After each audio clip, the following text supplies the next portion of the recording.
con estas dos pruebas que sugiere la ISTH, yo creo que si uno las realiza siguiendo pautas de control de calidad adecuadas y tiene una gestión de calidad en el laboratorio, puede llegar a tener una prueba bastante estandarizada. Uno tiene que tropicalizarse, porque si no, no alcanzas a cubrir todo, ¿no? Yo creo que justamente sí, mínimo tenemos que hacer una verificación, porque hay veces que los pacientes, la población, el mismo centro no te deja utilizar ese punto de corte. Pero si queremos empezar por la parte preanalítica, ¿cuáles son esas condiciones preanalíticas claves en anticoagulante lúpico que ustedes nos quisieran comentar en este podcast?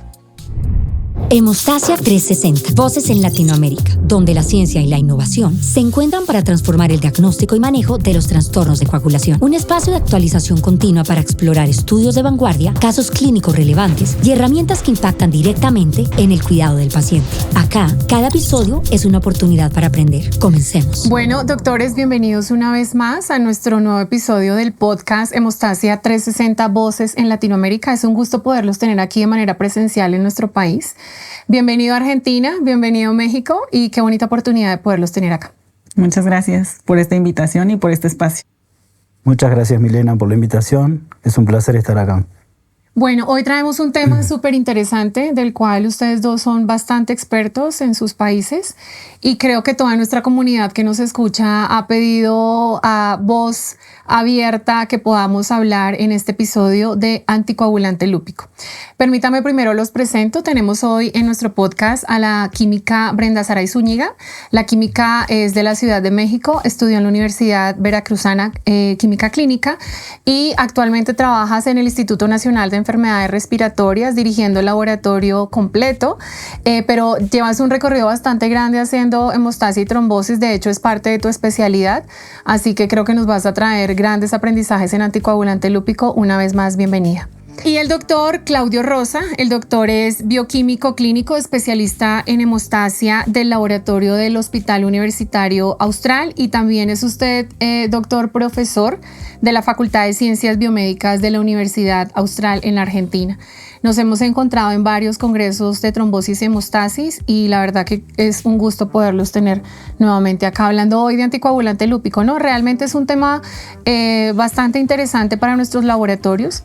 Podrían decir, y no sé ustedes qué opinan, tal vez es una de las pruebas más complejas de nuestro laboratorio con tantas interferencias, variables, qué hacer con pacientes anticoagulados, todos los temas preanalíticos que también pues interfieren en poder tener un buen resultado, ¿no?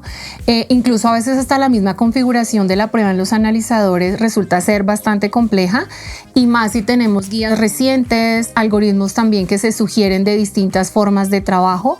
Entonces, ¿ustedes qué opinan desde su experiencia en sus lugares de trabajo, en sus instituciones y también en lo que recorren todos nuestros países de Latinoamérica haciendo distintos trabajos de asesoramiento, de educación, de entrenamiento alrededor de la complejidad del anticoagulante lúpico?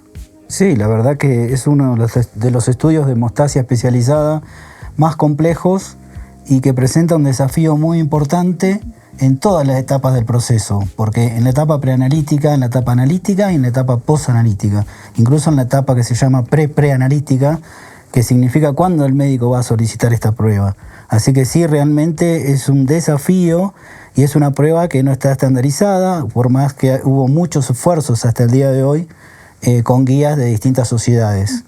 No sé, Brenda, ¿vos qué opinás? Sí, totalmente. A mí me ha tocado ver justamente en los laboratorios que tenemos esta complicación porque a veces nos perdemos en el camino, en poder saber qué determinar primero, qué va después, que si hacemos mezcla, que si el algoritmo que utilizamos. Creo que sí, la estandarización es algo que adolemos todos los laboratorios y bueno, este espacio se presta mucho para justamente poder conjuntar todo eso que vivimos y poder estandarizar pues una prueba que es de suma importancia, que se tiene que solicitar y bueno, darles esas pautas para poder colocar en el reporte final, para hacer una buena interpretación y sobre todo cómo aterrizarlo al laboratorio.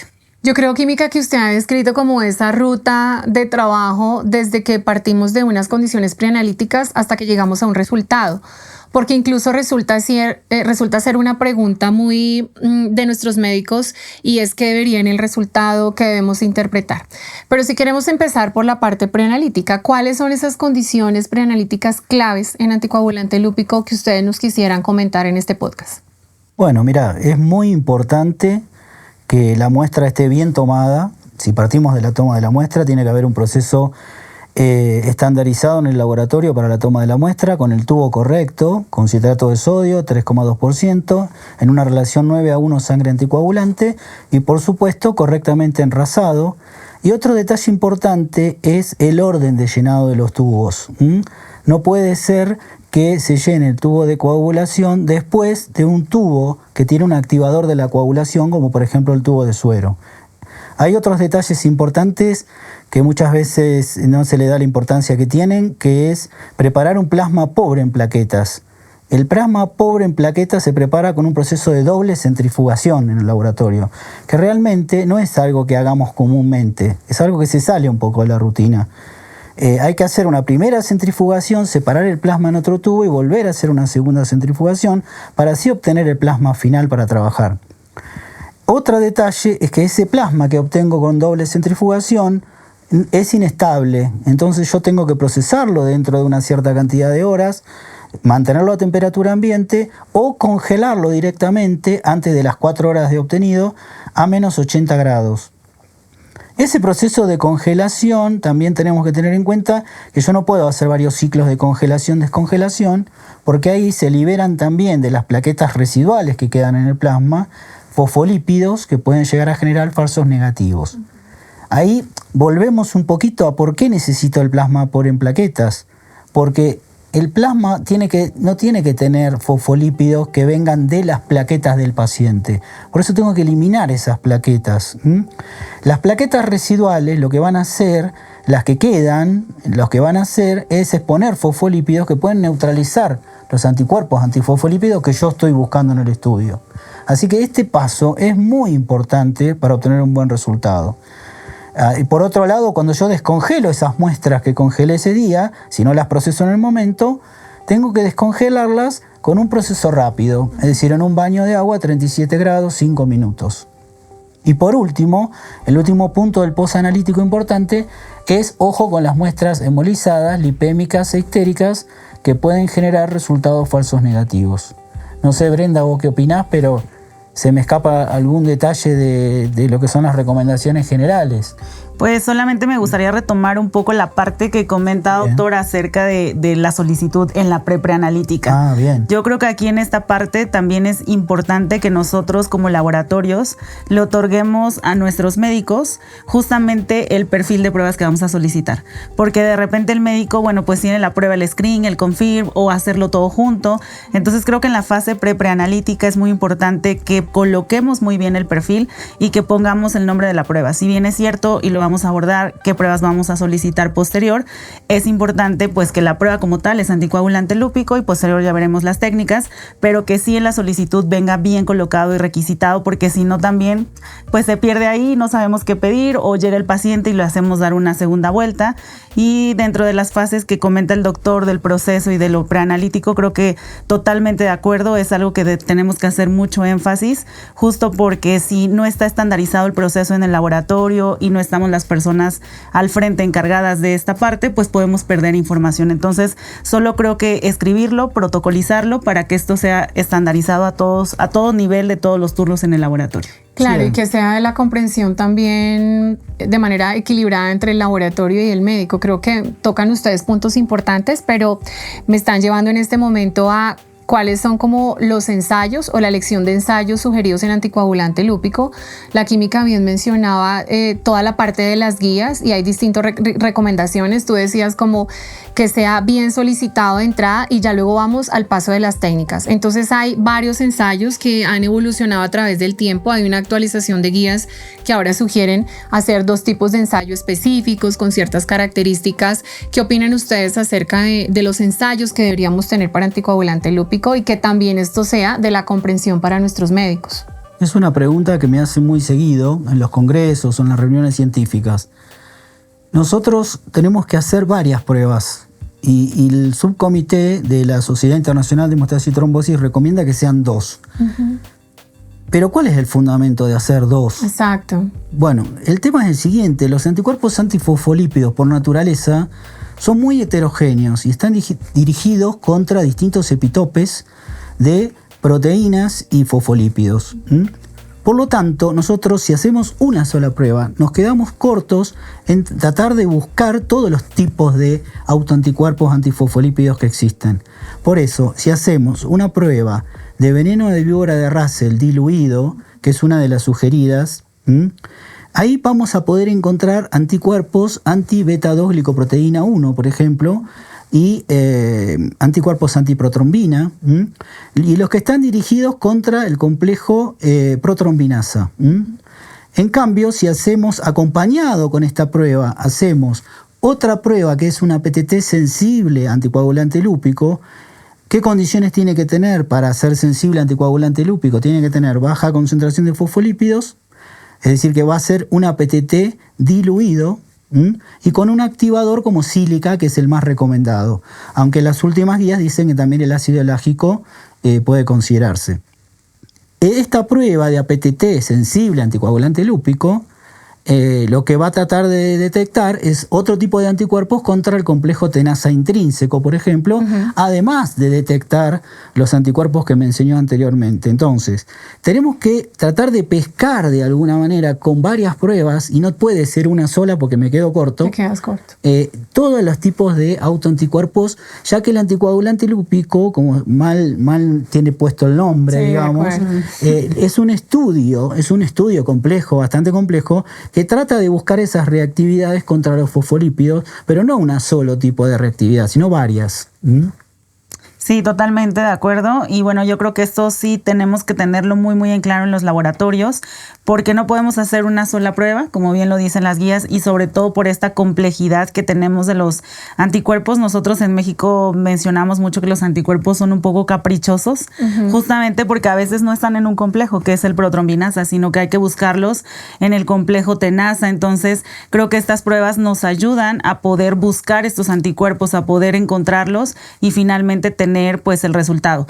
Aunado a esto, pues tenemos pacientes con algunas patologías que son muy, muy claves, que son muy dirigidos y que sí vemos también cambios muy importantes, ya sea con una prueba o con otra prueba. Entonces, creo que vale la pena, y bueno, lo hemos visto en la práctica clínica diaria, donde realmente ponemos a prueba estas, pues los test, ¿no? Claro. ¿Y por qué no hacer 3 o 4? Me dirías vos. Sí. Pero el problema no está en que está mal hacer 3 o 4. El problema es que cuando uno protocoliza 3 o 4 pruebas, ahí empieza a tener mucha variabilidad interlaboratorio, variabilidad interprueba, y eso es justamente lo que queremos evitar.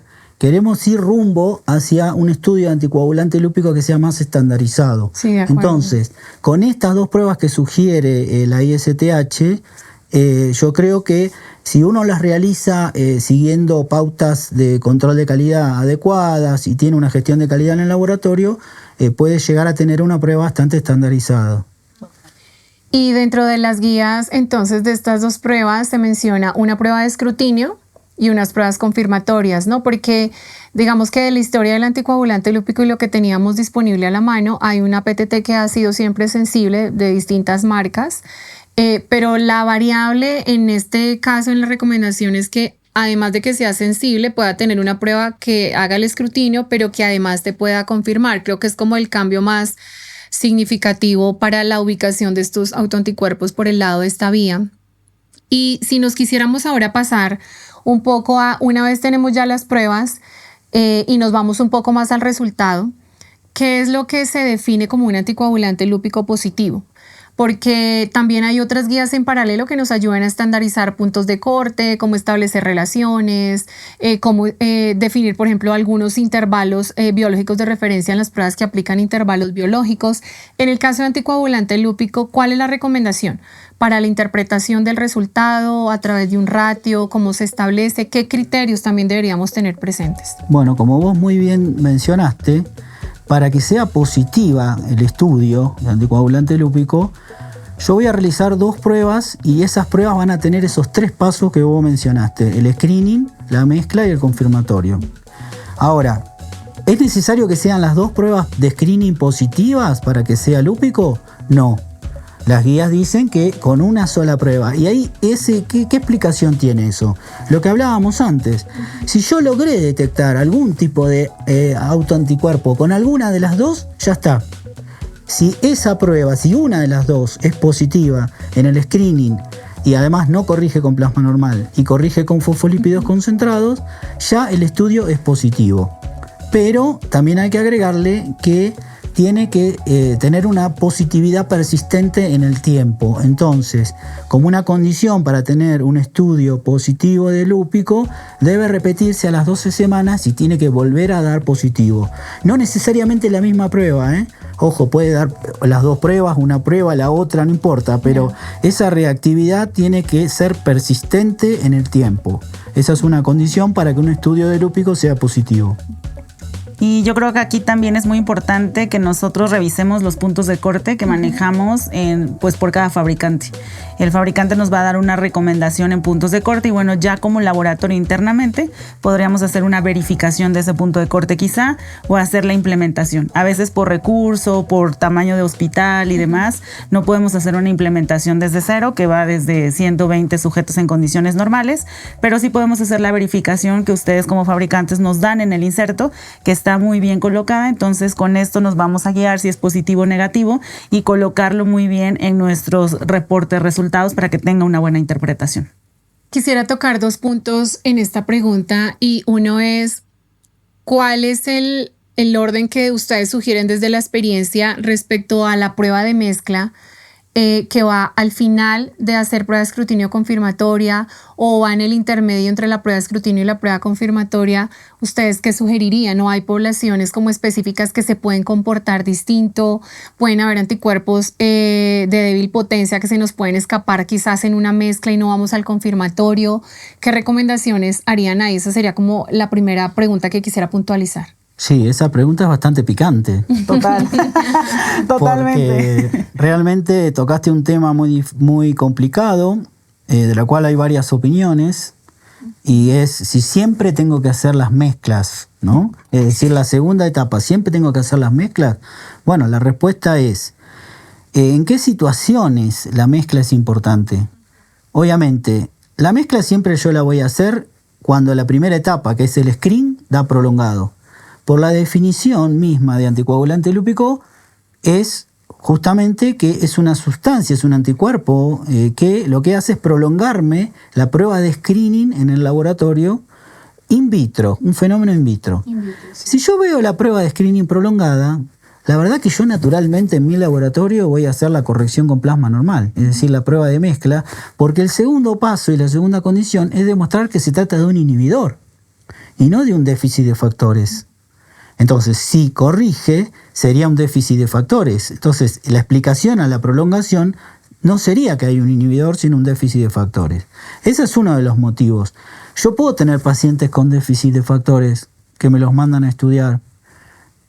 Puedo tener un paciente con hemofilia, por ejemplo, que me mandan a estudiar un lúpico. Puedo tener un paciente con un déficit de factor 11, de factor 12. Entonces, yo tengo que chequear, con la prueba de mezcla yo logro chequear si realmente esa prolongación de la prueba de screening es debida al déficit del paciente. Entonces es muy importante la prueba de mezcla en ese tipo de casos. En otro caso, obviamente, es cuando el paciente está anticoagulado con antagonistas de la vitamina K, como warfarina o acenocumarol. Y también yo necesariamente tengo que hacer las pruebas de mezcla con plasma normal en ese tipo de casos. Y otro caso que es más raro, pero que puede darse, es cuando el título o la potencia del anticoagulante lúpico es tan grande que supera la capacidad del reactivo confirmatorio.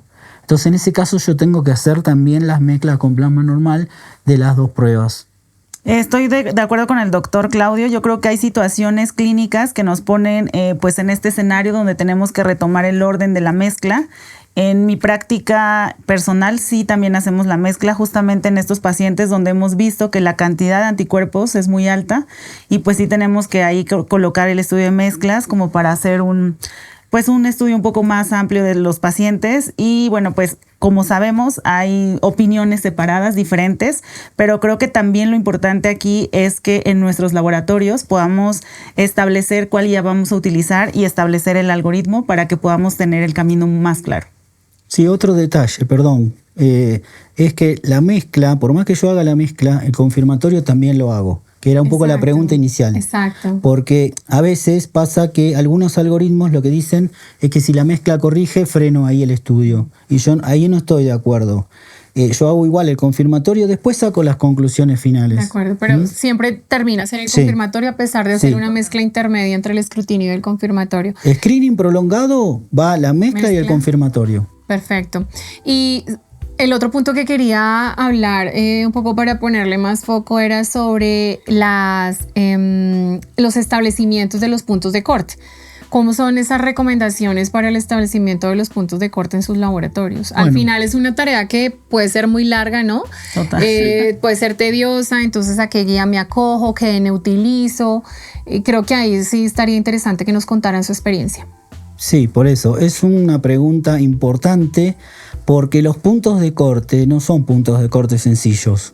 Son los ratios normalizados, que es el cociente del ratio de la prueba de screen, paciente sobre normal, sobre el ratio de la prueba de confirm, paciente sobre pool normal. Esto entonces, el fabricante te propone un punto de corte, pero como pasa con todas las reacciones de laboratorio, uno tiene que verificarlo mínimamente, como decía ya la doctora, con 20 pacientes considerados normales, tiene que verificar que esté bien. Eso es lo mínimo. De ahí en adelante, obviamente, ¿qué dicen las guías? Y bueno, las guías dicen lo que da la mejor sensibilidad para tener la prueba lo más ajustada y estandarizada posible, pero es bastante tedioso porque la mejor sensibilidad es hacer el percentilo 99 utilizando 120 pacientes, lo cual no todo el mundo puede hacer. También otras guías, como la británica y la CLSI, dicen de usar el percentilo 97.5, que en dificultad vendría a ser similar. Otra forma que podríamos utilizar es con datos anteriores de nuestro laboratorio y recolectando hasta 40 pacientes y calcular la estadística del percentilo 99. Esa es otra salida. Sería algo como retrospectivo. Claro, siempre, las guías siempre son lo ideal. Uno tiene que ajustar las guías. No sé qué te parece a vos, pero nosotros tenemos guías para muchas otras cosas y creo que en todas estamos en la misma situación. Uno tiene que ajustarse, ¿no? Uno tiene que tropicalizarse porque si no, no alcanzas a cubrir todo, ¿no? Yo creo que justamente sí, mínimo tenemos que hacer una verificación porque hay veces que los pacientes, la población, el mismo centro no te deja utilizar ese punto de corte. Entonces, al menos tendrías que hacer una verificación. Pero sí, totalmente de acuerdo con el doctor. Nosotros tenemos una base de datos y vamos utilizando lo retrospectivo y ahí podemos como adecuarlo a nuestro laboratorio, las condiciones, el propio centro, las propias comorbilidades. Entonces creo que es una herramienta que todo mundo puede hacer. Si tiene poca población, al final del día lo vas juntando con estos datos y podría ser una excelente herramienta. Y es importante que no lo dejen de hacer. Y esto es más para los que recién empiezan, porque realmente el estudio anticoagulante lúpico tal como está ahora es para personas que realmente se especializan en hemostasia o tienen una expertise en hemostasia. Porque los cambios de lote de reactivo a veces imponen que uno tenga que volver a recalcular el punto de corte. Y eso no es tan poco frecuente porque muchas veces tenemos problemas de importaciones de reactivos. Entonces me llega una caja de un lote, otra caja de otro lote, yo no lo puedo rechazar. Porque entonces tenemos una idiosincrasia en nuestros países latinoamericanos que hace que tengamos que siempre estamos con desafíos constantes y uno de ellos es qué hacemos con el punto de corte cuando me cambio el lote. Bueno, uno tiene que conocer el comportamiento del reactivo. Muchas veces el reactivo de screening empieza a aumentar sus valores. Uno tiene controles, ve que los controles empiezan a dar más altos. Entonces ahí tiene que reaccionar, no puede dejar el mismo punto de corte que venía si uno ve que el reactivo empezó a dar más alto. Sí, claro. Y tan solo ahí me gustaría también preguntarle cómo se ve en su país, algo que nos preguntan mucho. Y es la parte de, por ejemplo, si nosotros vamos a hacer una relación con el pool de plasmas normalizados, ¿se hace en el momento del proceso o lo pueden establecer una vez que cada lote, por ejemplo, o cada vez que montamos en las mismas condiciones, hacemos el valor del screen y del confirm al pool? ¿O cómo lo manejan desde su país? No, en realidad uno todos los días que va a procesar el estudio hace las 4 pruebas con el pool del día. Sí, claro. El tema es cuáles valores de corte uso. Bueno, los valores de corte no van a ser los del pool del día. Los del pool del día me pueden servir, por ejemplo, para las pruebas de corrección con plasma normal. Sin embargo, yo tengo adoptados puntos de corte que vienen de la experiencia con ese mismo lote de reactivos. Eso también es importante, sí, porque va a haber diferencias va a haber diferencias entre los puntos de corte con el pool del día, digamos, si yo hago los cálculos con el pool del día o si hago los cálculos con los valores de corte, digamos, que yo tengo Sí, claro. definidos. Sí, total. Al final creo que la gran palabra aquí es estandarización, ¿no? Porque estandarizamos el desempeño de la máquina, de los reactivos, lo que hablaba el doctor, el conocimiento de su reactivo, su composición, los tiempos que pueda dar más o menos prolongados, la estandarización del resultado, la estandarización de los puntos de corte. Al final creo que es una prueba que desde la estandarización podría entregar un muy buen reporte a nuestros médicos para su interpretación y toma de decisiones. Quisiera cerrar con una pregunta que yo creo que es nuestro diario vivir y es pacientes anticoagulados con solicitud de anticoagulante lúpico a los que además no les pueden suspender su terapia anticoagulante. ¿Qué experiencia tienen? ¿Cómo reaccionar? ¿Qué hacer desde el laboratorio? Bueno, es una experiencia bastante larga que comienza como viene la historia de los anticoagulantes. El más antiguo, digamos, la heparina, después le sigue los antagonistas de la vitamina K y ahora los anticoagulantes orales diuréticos que cada vez se están usando más. Entonces, en ese orden, antes nosotros teníamos pacientes con heparina. ¿Podemos hacer en los pacientes con heparina? Bueno, ¿cuál es el tema? Vamos a tener una interferencia en la prueba de veneno de víbora de Russell diluido y en la prueba de APTT sensible anticoagulante lúpico, como por ejemplo el silica clotting-time. La interferencia va a estar. Ahora, el tema es el siguiente. Los reactivos contienen una sustancia polibrene que es inhibidor de heparina, hasta un cierto nivel de heparina. Sí. Por ejemplo, el Russell, el de veneno de víbora de Russell, diluido, tiene hasta 1 unidades de heparina no fraccionada y hasta 1 unidades de heparina bajo peso molecular. Eso es lo que le declara el fabricante. El silica clotting-time tiene hasta 0,5 unidades de heparina no fraccionada y hasta 1 de heparina bajo peso molecular. Entonces, eso es lo que está declarado. En la vida diaria, en la realidad diaria, nosotros tratamos de no hacerlo cuando el paciente tiene la heparina, o lo que podemos hacer es hacerlo lo más alejado posible de la dosis, lo que se llama el valle, en lo posible 24 horas después de la última dosis o 12 horas después de la última dosis de heparina de bajo peso. Y obviamente con heparina sódica le tenemos mucho miedo. Sí, total, la interferencia es mayor, ¿no? ¿Qué podemos hacer? Hacer un anti-10, un dosaje de actividad anti-10A. Y eso ya aparece en las guías. Es decir, no es que se nos ocurrió a nosotros. Obviamente nosotros lo hace, es una herramienta que tenemos a mano en el laboratorio para ver si hay actividad en la muestra y si hay actividad realmente. Bueno, si la actividad es superior a los valores que me dice el fabricante que va a inhibir el reactivo, no lo podemos informar. Hay una interferencia insalvable. Eso en el caso de las heparinas. En el caso de los antagonistas de la vitamina K, nosotros recibimos los estudios.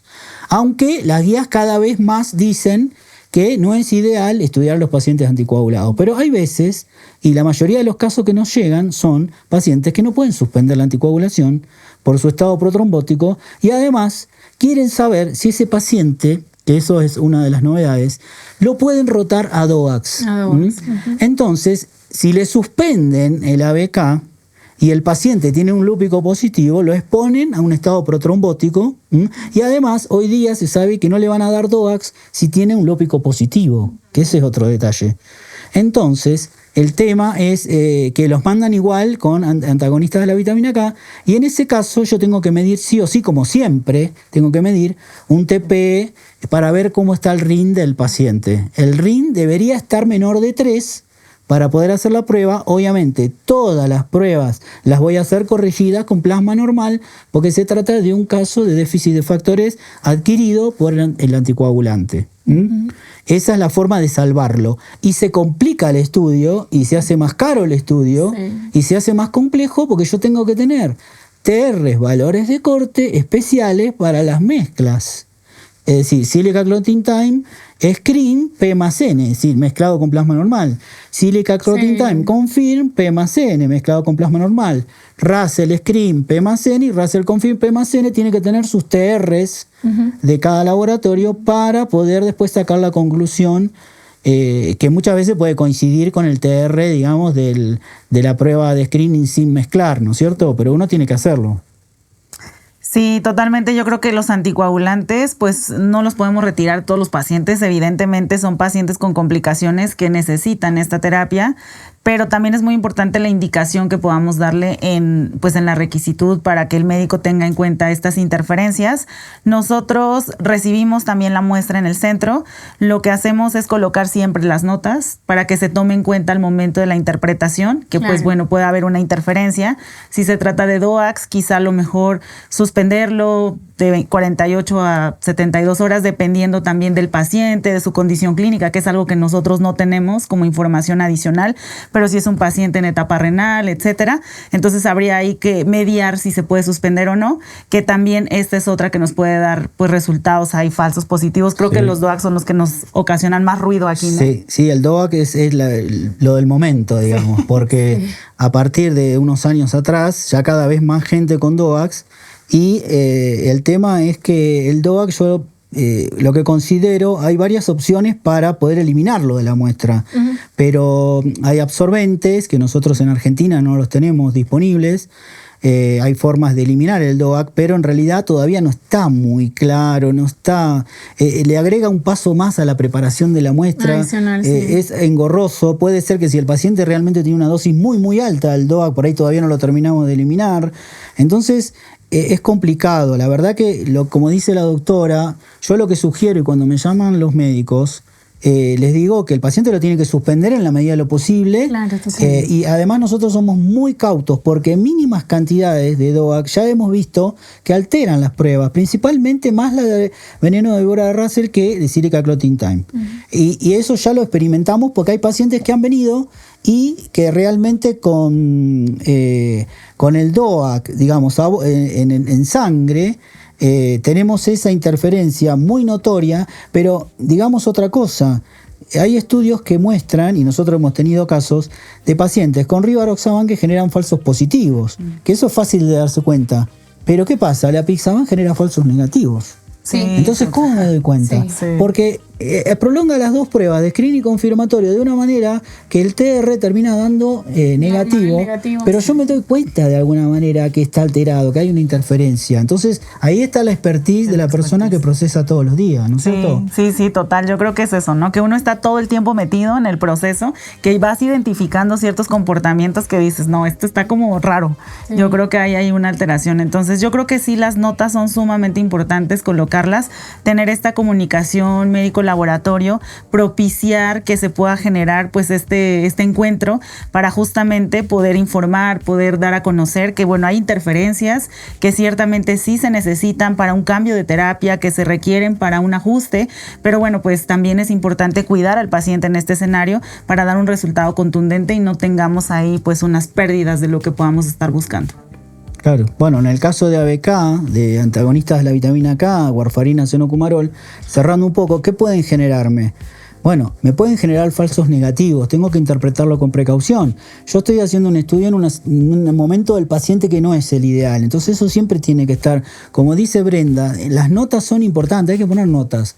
Paciente anticoagulado, yo lo hice bajo un paciente anticoagulado con ABK. Pueden generar falsos negativos y además el miedo es que si tiene un anticoagulante débil, yo al diluir con plasma normal lo pueda perder. ¿no? Ya no lo puedes. Y en el DOAC, la verdad que no, en el DOAC no tenemos forma. Por ejemplo, el de Abigatran no tenemos forma de ver, digamos, qué efecto, de eliminar el efecto. Y en el caso de rivaroxaban y apixaban, las últimas guías mencionan dos pruebas, que son el tiempo de veneno de víbora de Taipán y el tiempo de Carín, que realmente no están disponibles, por ejemplo, en nuestro medio. No, tampoco nosotros. Entonces, la verdad que DOAX es suspenderme. Sí. No sé vos qué decís. Sí, totalmente. Incluso nosotros muchas veces al médico le decimos 5 días. Sí, yo No, creo es que mucho, pero ¿qué pasa? No tiene que tener nada del DOAC. sí, no, para que no nos genere la interferencia, porque ciertamente las herramientas están, hay pruebas que podamos utilizar como el Stop DOAC, pero si no lo tenemos, yo creo que la única decisión sería suspenderlo, obviamente con la decisión clínica, el cuidado del paciente y bueno, ya sería, pero una decisión completa, ¿no? Sí, no está más de decirlo que desde el laboratorio Sí, claro. No, nosotros no podemos sugerir ese tipo de Sí, cosas. total. Y ahí está también el ejercicio de interacción con el profesional, Con el profesional ¿no es médico, cierto? con la comunicación con el clínico Exacto. es fundamental en Claro. una prueba que es compleja, que tiene tantos pasos, tantos niveles de decisión de avanzar, de interpretar, de correlacionar y demás, creo que la comunicación con el médico es absolutamente clave. Sí, involucrar al paciente, porque el paciente muchas veces, el médico le da bien la instrucción. Nos ha pasado muchas veces. Usted lo tenía que suspender 5 días y el paciente se olvidó. Sí. Entonces, involucrar al paciente, muchas veces hemos tenido que llamarlo. ¿Usted tomó la medicación? Sí, el médico me dijo, pero me olvidé. Yeah. Sí, esa comunicación paciente también creo que es clave, la toma de todo lo que son notas, de lo que hace el paciente con su dosis, con su medicamento, con cuánta anticipación se lo ha tomado, creo que también es fundamental para la interpretación. Bueno, creo que hemos hecho un recorrido bastante bueno e interesante por el diagnóstico en el laboratorio sobre anticoagulante lúpico, o mejor llamado inhibidor lúpico, diría yo. Y nada más que agradecerles a ustedes por toda la experiencia, lo que nos dejan ver. Creo que muchos países de nuestra región se van a beneficiar de todos los conceptos que ustedes han clarificado el día de hoy en este podcast. Y bueno, esperamos que en una nueva oportunidad podamos encontrarnos, que sigamos construyendo lazos académicos en distintos escenarios de nuestros países, que creo que fortalecen cada vez más nuestra labor en el laboratorio de hemostasia. Una vez más, gracias y bueno, bienvenidos al podcast. Muchas gracias. Muchas gracias, Milena. Y la próxima me quiero llevar más café. Bueno, sí, así será.